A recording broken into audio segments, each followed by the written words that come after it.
형제 자매 여러분, 한 주간 안녕하셨습니까?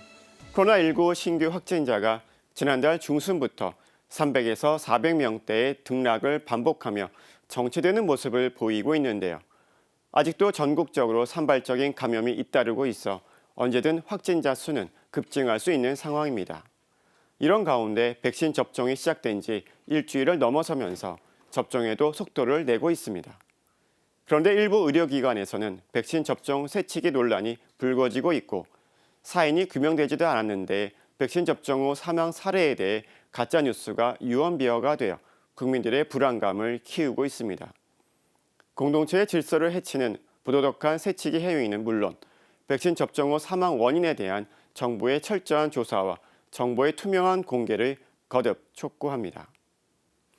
아울러 시청자분들도 지금은 가짜뉴스에 현혹되지 마시고 정확한 사실에 근거한 정보만을 식별할 수 있도록 신중함을 더해주셨으면 합니다. 코로나19에서 벗어나 일상의 회복 시기가 하루속히 오기를 간절히 기도하면서 오늘 가톨릭 뉴스 주간 종합 시작하겠습니다. 오늘 첫 소식은 한국교회의 두 번째 사제인 최양업 신부 관련 내용입니다. 지난 3월 1일은 가경자 최양업 토마스 신부의 탄생 200주년 기념일이었습니다. 이를 맞아 전국 교구에서는 최양업 신부의 탄생 기념 미사와 시복을 기원하는 미사가 봉헌됐습니다. 서울대 교구장 염수정 추기경은 최양업 신부의 삶은 한국교회 발전의 초석이 됐다며 최 신부의 시복을 위해 기도했습니다. 시복을 염원하는 신자들의 마음이 담긴 미사 소식 전해드립니다. 아울러 땀의 순교자로 불리는 최양업 신부의 삶과 신앙을 정리했습니다. 함께 보시겠습니다. 백색 순교자, 땀의 순교자로 불리는 가경자 최양업 토마스 신부. 최양업 신부가 오늘 탄생 200주년을 맞았습니다. 이를 기념해 전국 교구에선 어제 최양업 신부의 시복을 위한 미사가 봉헌됐습니다. 어제 미사는 지난해 주교회의 추계총회에서 최양업 신부의 탄생 기념일을 하루 앞두고 시복을 위한 미사를 봉헌하기로 결정한 데 따른 것입니다. 서울대 교구도 교구장 염수정 추기경과 주교단 공동집전으로 시복을 위한 미사를 봉헌했습니다. 한국 천주교 각 교구에서는 가경자 최양업 토마스 신부님의 시복을 위한 기원 미사를 사순 제2주일에 봉헌합니다. 미사에 참여한 신자들은 최양업 신부의 삶과 영성을 기억하며 시복을 기원했습니다. 염추기경은 강론에서 최 신부의 업적으로 찾아가는 성모활동, 사제양성 노력, 순교자 관련 자료와 증언 수집, 토착화된 복음 전교 등을 꼽았습니다. 그러면서 최양업 신부의 삶은 한국교회 발전의 초석이 되었다고 말했습니다. 최양업 토마스 신부님의 삶은 한국교회사에 길이 기억될 만한 교회 발전의 초석이라 생각합니다. 최 신부님은 신자가 몇 명이라도 있다면 달려갔습니다. 그래서 신부님은 백색의 순교자, 땀의 순교자라고 할 수 있습니다. 염수정 추기경은 또 최양업 신부가 보여준 섬김의 자세를 언급하며 최 신부의 삶을 통해 우리에게 무엇이 중요한지 성찰해보자고 당부했습니다.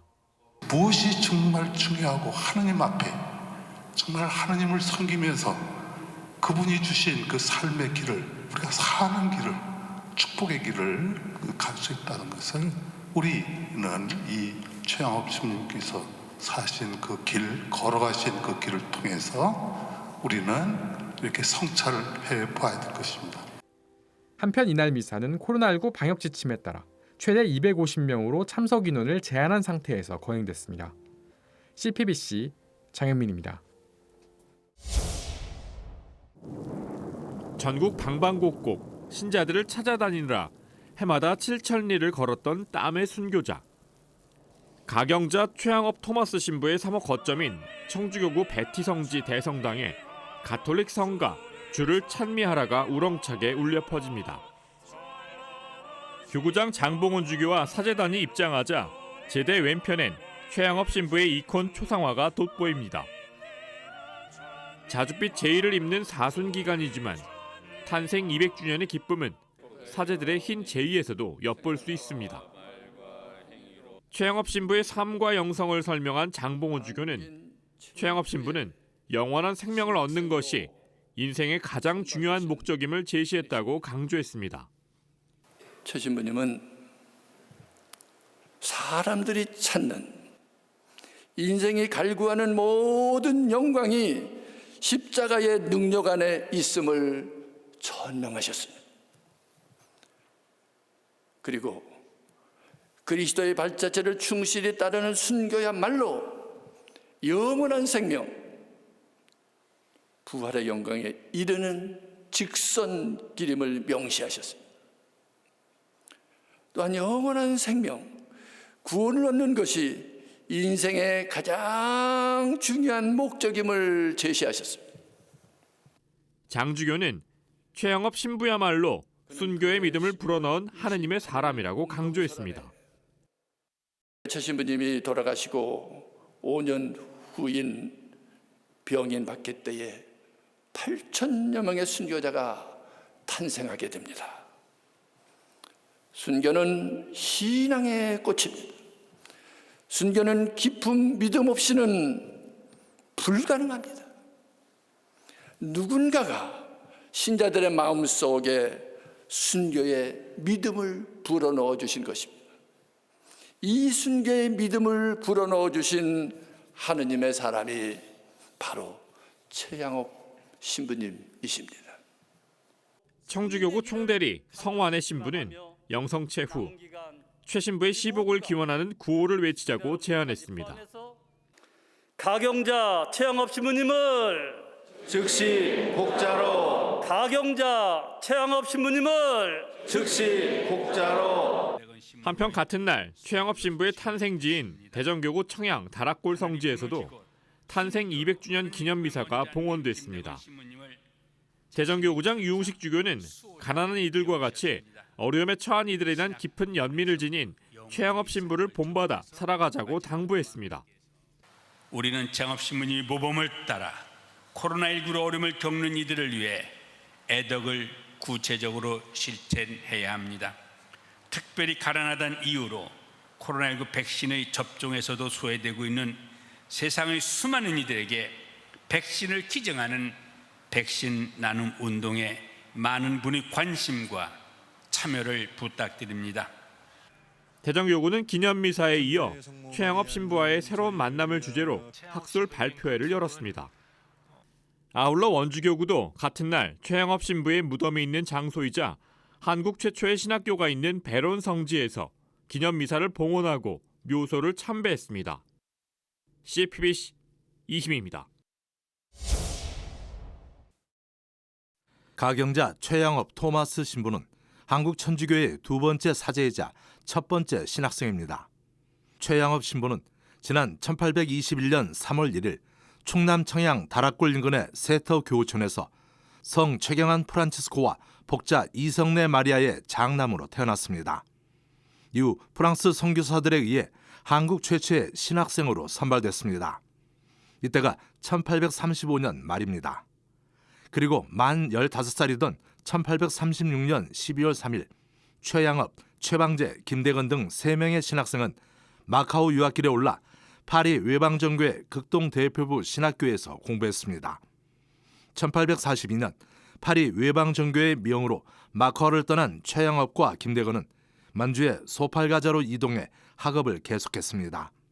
이어 1844년 성 김대건 안드레와 함께 부제품을 받았습니다.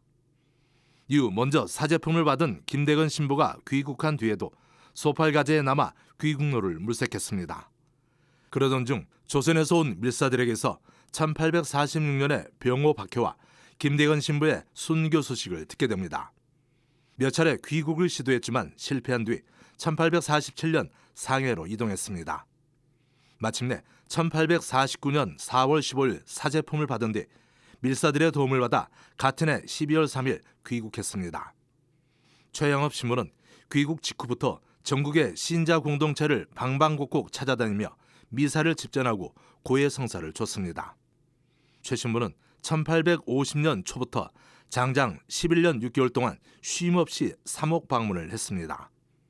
그러면서도 한문 교리서와 기도서를 한글로 번역했고 순교자들의 기록을 수집했습니다. 아울러 선교사의 입국을 돕고 조선 신학생들을 유학 보냈습니다. 1861년 6월 15일 최 신부는 경남지방 3옥 방문을 마친 뒤 베르네 주교에게 결과를 보고하러 서울로 가던 중 과로에 장티푸스가 겹쳐 선정했습니다. 당시 나이 만 40세였습니다. 한국 천주교회는 당대 유일한 한국인 사제로서 신자들을 위해 조선 팔도를 누빈 최양업 신부를 땀의 순교자로 부릅니다. CPBC 김영규입니다. 시청자 여러분, 사순 시기에 어떻게 보내고 계신가요? 프란치스코 교황은 사순을 맞아 배가 고프지 않은 단식을 제안했습니다.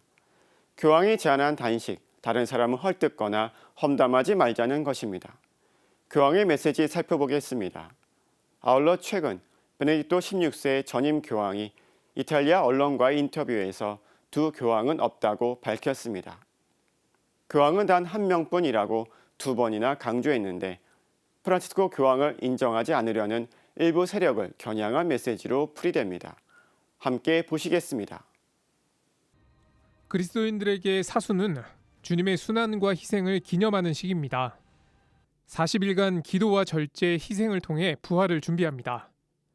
특히 단식과 금욕, 기도 등 내적인 절제와 희생뿐 아니라 자선을 통한 실천이 강조됩니다. 프란치스코 교황은 지난 주일 사순 시기를 맞아 특별한 단식을 제안했습니다. 이른바 배가 고프지 않은 단식인데 다른 사람에 대한 비방이나 험담을 자제하자는 겁니다. E vi consiglio un digiuno che non vi darà fame. Digiunare dai pettegolezzi e dalle maledicenze. In un modo speciale. In questa Quaresima non sparlerò degli altri, non andrò dalle chiacchiere. 그 대신 교황은 마음의 양식을 먹도록 장려했습니다. 교황은 복음의 한 구절을 갖고 다니면서 시간이 될 때마다 꺼내보자고 제안했습니다. È un bel digiuno questo. E non dimenticate che sarà utile pure ogni giorno leggere un brano del Vangelo, portare il Vangelo piccolo in tasca, nella borsa e prenderlo quando si può, qualsiasi brano. Questo fa aprire il cuore al Signore. 한편 교황은 주일 3종기도 후 메시지에서 나이지리아에서 무장귀환에 납치된 학생들의 무사 귀환을 기원했습니다. 교황은 납치 행위를 강력히 규탄한다며 성모님께서 아이들을 지켜주길 바란다고 기도했습니다. Unisco la mia voce a quella dei vescovi della Nigeria per condannare il vile rapimento di 317 ragazze portate via dalla loro scuola a Hamgebe, nel nord-ovest del paese. Preghiamo per queste ragazze perché possano presto tornare a casa. 앞서 지난달 26일 나이지리아 장게베의 국립여자중학교에 총을 든 무장 괴한이 침입했습니다. 학생 317명이 납치됐으며 현재까지 학생들의 소재는 파악되지 않고 있습니다. CPBC 맹현균입니다. 2013년 2월 가톨릭교회 역사상 처음으로 자유의지를 통해 교황직에서 물러난 베네딕토 16세 전임 교황. 당시 결정은 이성적인 판단이었음을 재차 강조했습니다. 베네딕토 16세 전임 교황은 최근 이탈리아 일간지 코리에레 델라 세라와의 인터뷰에서 교황직 사임 배경에 대해 밝혔습니다. 베네딕토 16세 전 교황은 굉장히 어려운 결정이었다면서도 잘 결정한 것으로 생각하고 후회하지 않는다고 회고했습니다. 자신의 사임 배경을 둘러싼 각종 음모론에 대해서도 일축했습니다.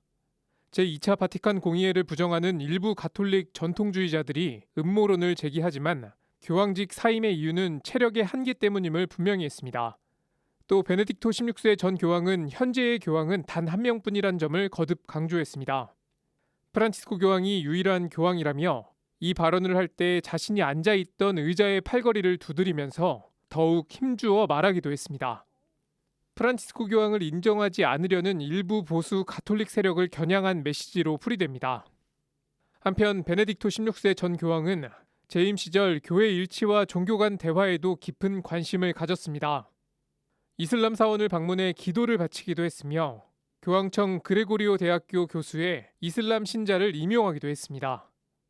베네딕토 16세 전 교황은 이틀 앞으로 다가온 프란치스코 교황의 이라크 사목 방문에 대해 매우 중요한 여정이라고 밝혔습니다. 다만 불안정한 중동 정세에 따른 경호 보안 문제, 코로나19 확산 등의 이유로 위험한 여행이 될 것이라고 바라봤습니다. 그러면서 나는 기도로서 프란치스코 교황의 여정에 동행할 것이라고 밝혔습니다. CPBC 맹현균입니다. 사순 제3주일을 맞이하는데요. 사순식엔 평소보다 절제와 성찰이 더욱 필요하죠. 이번 사순에는 지구 살리기에 앞장서는 생태적 회개에 동참해보는 건 어떨까요? 주교회 생태환경위원회가 제시한 사순식이 탄소 배출 줄이기 실천 사항을 전해드립니다. 이어서 신자들이 함께 모여 사순 피정을 보낼 수 없는 요즘, 온라인을 통해 집에서 나홀로 피정에 참여할 수 있는 콘텐츠를 소개해드립니다. 함께 보시겠습니다. 환경부 통계에 따르면 우리나라 온실가스 배출량은 이산화탄소 기준 7억 2,700만여 톤, 1인당 배출량도 14톤을 웃돕니다. 환경오염이 심각해지자 우리나라를 비롯한 세계 각국은 탄소 제로 정책을 적극적으로 펴고 있습니다. 이에 우리 교회도 사순시기를 맞아 탄소량 감축 운동에 나섰습니다. 주교회의 생태환경위원회가 지난달 22일부터 시작한 사순시기 탄소 발자국 줄이기 캠페인입니다. 탄소 발자국은 개인이나 단체가 발생시키는 온실기체의 총량을 말합니다. 캠페인에 참여하려면 모두 8개 항목, 37개 사항으로 이뤄진 탄소 발자국을 줄이기 위해 노력하면 됩니다. 실천 사항은 한국기후환경네트워크의 실천 수칙을 따랐습니다. 세수나 설거지를 할 때는 물을 받아 사용하고 전기밥솥 보온 시간을 줄여 전기를 절약하는 식입니다. 운전할 때는 하루 5번만 급제동과 급출발을 삼가도 기름 소비와 탄소 배출을 동시에 줄일 수 있습니다. 육류 대신 채식을 즐기는 금육제를 실천하는 것도 탄소 줄이기에 도움이 됩니다. 디지털 시대에 맞춰 불필요한 이메일 정리, 스트리밍 대신 다운로드 받기, 스마트폰 사용 시간 줄이기 등도 포함됐습니다. 생태환경위는 사순시기 탄소 발자국 줄이기를 매일 실천하면 한 달 동안 171.4kg의 온실가스를 줄일 수 있다고 밝혔습니다. 이는 나무 26그루를 심는 것과 같은 효과입니다. 한편 생태환경위는 한국기후환경네트워크의 온실가스 1인 1톤 줄이기 캠페인에도 참여할 것을 독려했습니다. 현재 온실가스 1인 1톤 줄이기 캠페인에는 70만 명이 넘는 사람이 동참하면서 100만 톤 이상의 온실가스를 감축시켰습니다. 사순시기, 환경을 위한 녹색 순교의 의미를 생각하며 작은 실천에 나설 때입니다. CPBC 김영준입니다. 난 다시 하느님께 행복을 달라고 청하였다. 찬양 사도로서 피정 지도에도 나서는 평신도 선교사 최준익 막시모 씨가 운영하는 유튜브 채널 최준익 막시모에 올라온 최근 콘텐츠입니다. 하느님께서 날 사랑하시는 것만큼 나도 다른 이들을 사랑하게 해주십시오라는 제목의 이 콘텐츠는 시청자들을 사순 음악 피정으로 이끕니다. 최준익 씨가 진행하는 피정은 피아니스트 김윤희 씨의 반주가 더해져 바쁜 일상에서 신앙의 소중함을 일깨워줍니다. 묵상글 읽으면서 이런 생각을 해봤어요. 나는 이번 사순 때 그분께 어떤 청을 했을까? 과연 나에게서 무엇을 좀 덜어달라고, 아니면 무엇을 좀 더 이렇게 좀 나에게서 성장하기 위해서 무엇을 또 청할 수 있을까라는 고민해봤는데, 내 발을 씻기신 예수, 임쓰신 가시관 등으로 유명한 생활성가 가수 신상옥 안드레아 씨의 유튜브 채널 신생톡톡에서도 음악 피정이 가능합니다. 마테오복음 23장 1절부터 12절까지의 말씀입니다. 거의 매일 새로운 컨텐츠가 올라오는 신생톡톡을 클릭하면 생활성가를 들으며 그날의 복음을 듣고 묵상할 수 있습니다. 율법 학자들과 낯익은 생활 성가와 함께 듣는 복음 말씀은 꾸준한 성경 읽기가 쉽지 않은 이들에게 오디오북처럼 편안하게 다가옵니다. 온라인 피정을 하다가 성인에 대해 궁금해진다면 성 바오로딸 수도회가 운영하는 유튜브 채널을 주목하면 됩니다. 성 바오로딸의 가톨릭 성인 열전에는 홧김에 수녀원에 입회한 히아친타 마레스코티, 남장을 하고 살았던 에우프로시네 등 성인들의 흥미로운 이야기가 올라와 있습니다. 어느 젊은 후작을 보고 반한 클라리스는 그와의 결혼을 꿈꾸었습니다. 그런데 자신의 막내 동생이 그와 결혼하게 된 것입니다. 크게 상심한 클라리스는 그만 수도원에 들어갔습니다. 비교적 잘 알려지지 않은 성인들의 인생과 신앙 이야기는 동떨어진 삶을 영위했을 것 같은 성인들의 인간적인 면모를 드러내줍니다. 4명의 사제가 가상의 가정을 이루어 소공동체 모임을 한다면 어떤 이야기가 오갈까요? 수원교구 사목연구소와 복음화위원회가 제작한 콘텐츠 4인 가족은 연차가 다른 사제가 아빠와 엄마, 자녀를 이루어 살아가는 모습을 유쾌하게 담았습니다. 28년차 최재철 신부와 14년차 조원기 신부, 5년차 김태현, 임현택 신부는 4인의 사제가족을 이룹니다.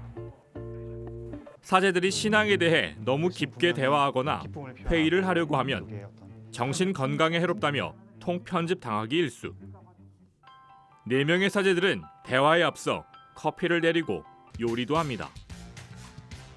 대화할 때도 웃음이 끊이질 않는 사제들의 모습은 화목한 신앙인 가족 그 자체입니다.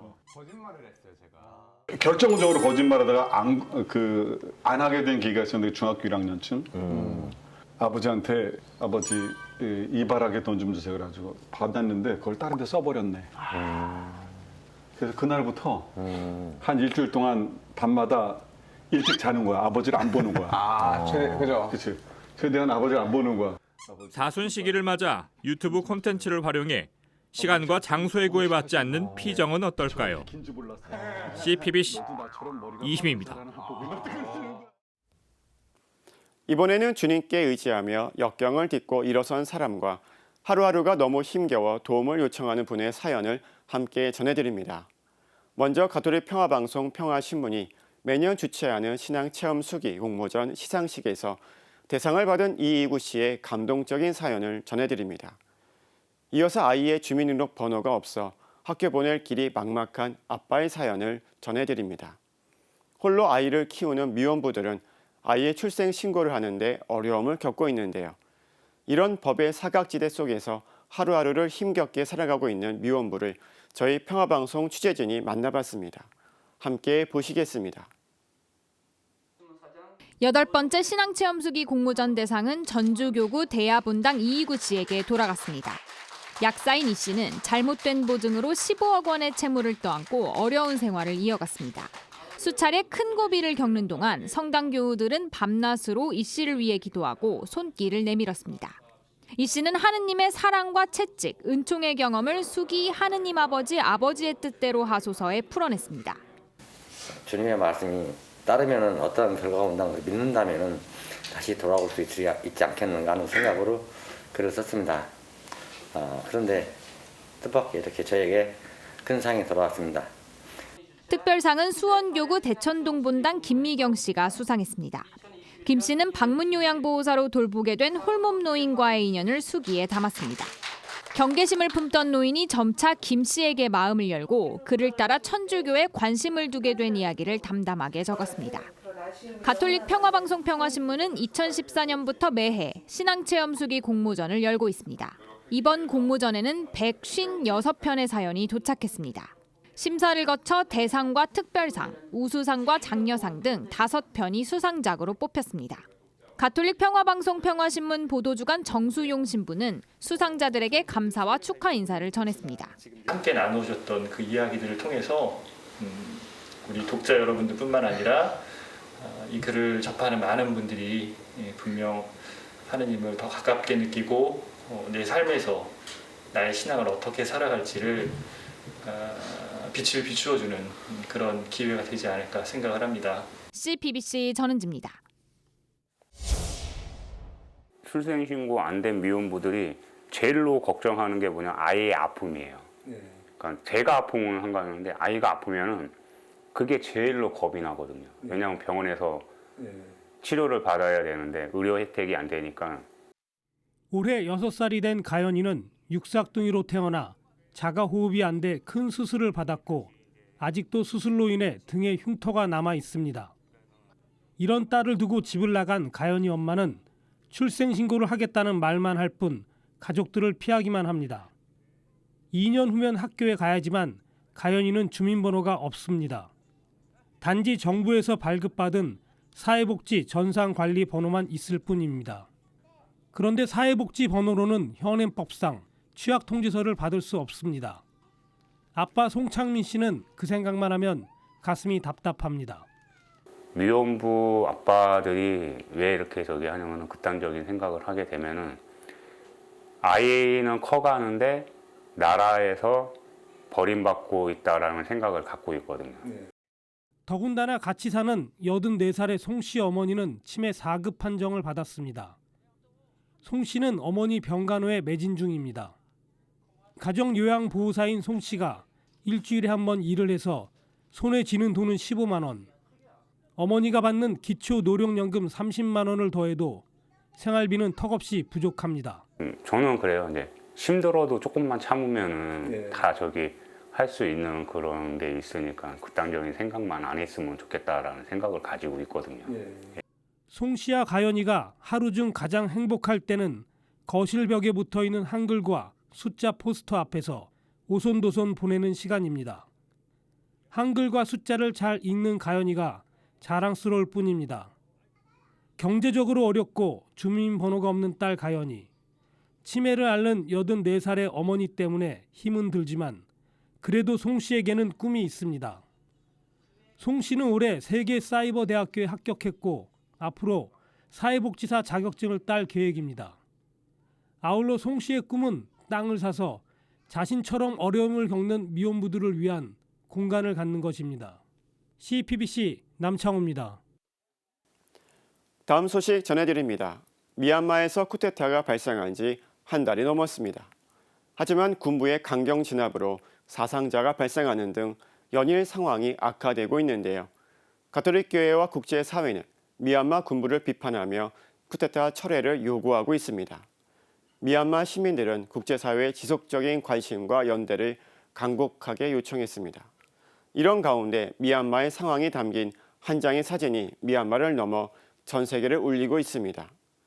한 수도자가 무고한 인명피해를 막기 위해 맨손으로 무장경찰 앞에 나서 폭력을 멈춰달라고 호소하는 모습입니다. 무장경찰 앞에서 차라리 나를 쏘세요라고 외치는 수녀님의 모습을 함께 보시고요. 이어서 코로나19로 공동체 미사나 대면 신앙생활이 불가능해지면서 고민이 많은 사제들 가운데 해외 선교지에서 사목하는 신부님들이 계신데요. 칠레 이키케 교구에서 사목하는 이현규 신부를 만나봤습니다. 함께 보시겠습니다. 미얀마 양곤에 위치한 주 미얀마 한국대사관. 100여 명에 달한 미얀마 시민들이 무릎을 꿇고 한국의 도움을 청합니다. 도와주세요. 우리는 놀이방에 없습니다. 경찰들이 다 무기를 가지고 있는데 우리는 놀이방에 없습니다. 미얀마에서 쿠데타가 발생한 것은 현지 시간으로 지난달 1일. 벌써 한 달이 넘었습니다. 미얀마 군부는 무력으로 아웅산수치 국가고문 등 정부 인사들을 구금하고 비상사태를 선포했습니다. 지난해 11월 치러진 총선 때 선거 부정이 있었음에도 정부가 조치를 하지 않았다는 게 구실이었습니다. 미얀마 시민들은 군부의 쿠데타에 맞서 민주주의 회복을 요구하며 평화적인 시위에 나섰습니다.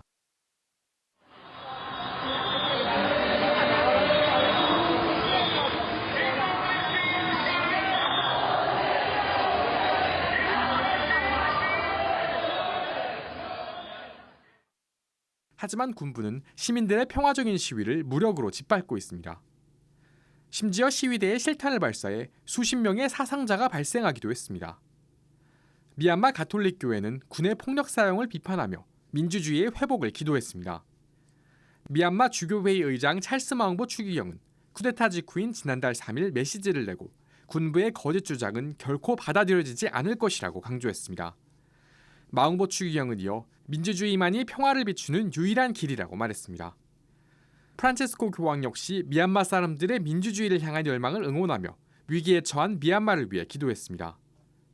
In questo momento così delicato desidero assicurare nuovamente la mia vicinanza spirituale, la mia preghiera e la mia solidarietà al popolo del Myanmar. Preghiamo per il Myanmar.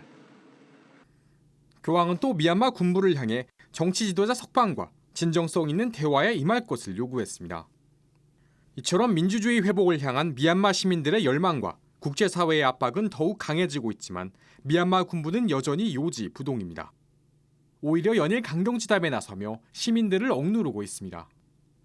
미얀마 시민들은 국제사회의 지속적인 관심과 연대를 요청했습니다.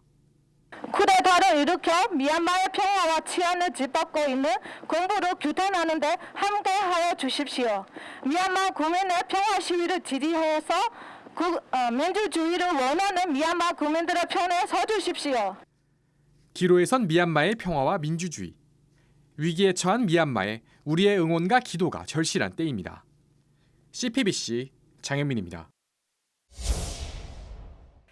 미얀마 주교회의 의장이자 양곤 대교구장 찰스 마웅보 추기경의 트위터입니다.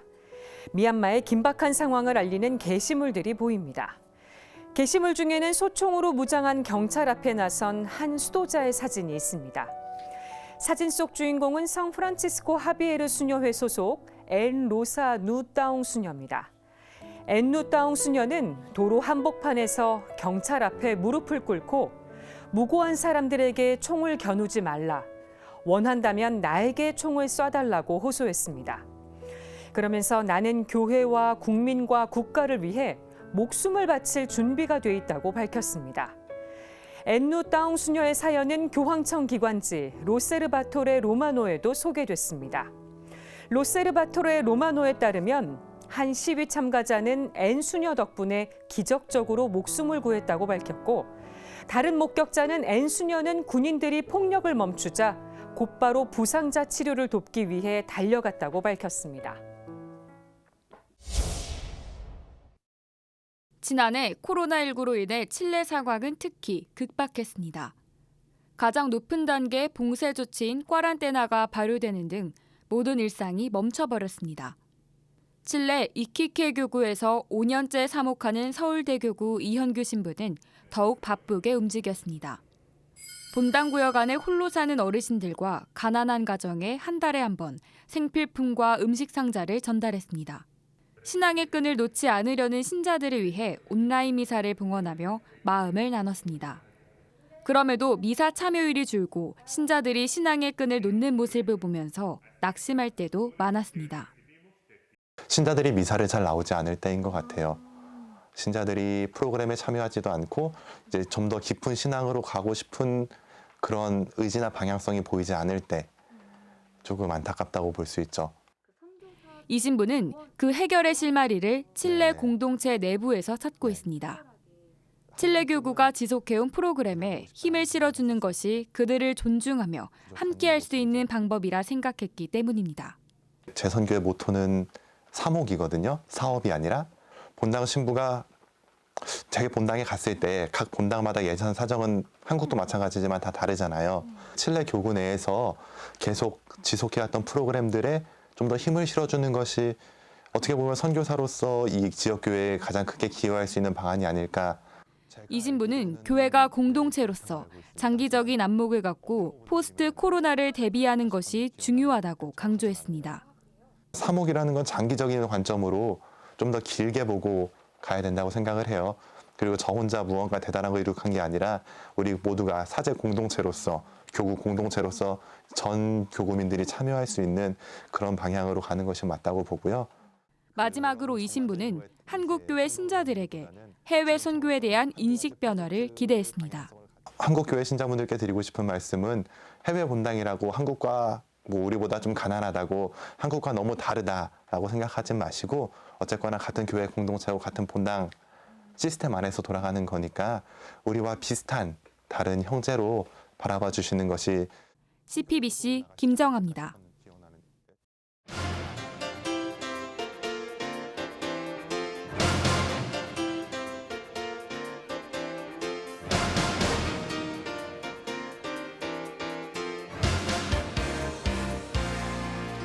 요즘 외국 영화제에서 수상 등으로 유명해진 미나리는 봄철 입맛 돋구는 채소입니다. 식용과 약용으로도 쓰이지만 특히 불의옥잠 등과 같이 자정 능력이 있습니다. 사람에게도 자정 능력이 있어서 양심과 지성으로 스스로를 정화시킬 수 있습니다. 하지만 자정 능력을 잃은 물은 썩은 물이 되는 것처럼 사람도 마찬가지입니다. 교회에서 반대 운동을 해온 통합총회 세우기 바로 연대는 최근 기자회견을 열고 명성교회 세습 사태를 보면서 더 이상 교단의 자정 능력을 기대하기 어렵다며 사회법 소송을 시작했습니다. 그래서 스스로의 자정 능력에만 기대하지 않고 회사의 업무 집행에 대한 감독과 감시 기능을 수행하는 사회이사 같은 외부의 감시 역할이 필요합니다. 이유는 바로 권력력에 있습니다. 루소는 권력의 영원한 만족이란 없다고 지적했습니다.